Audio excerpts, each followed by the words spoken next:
Apartamento de 2 dormitórios aqui no condomínio Start, hein? Em São Bernardo, disponível para locação.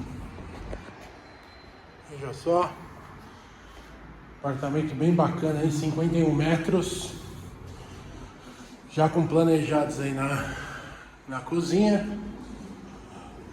E aqui também a lavanderia aí, tá? Um aquecedor lá, bem bacana.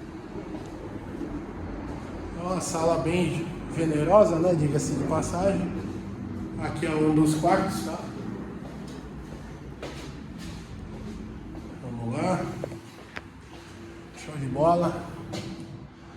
Olha o banheiro. Um banheiro bem bacana. E aqui é o outro quarto. Pode ser o quarto do casal, né? O quarto principal.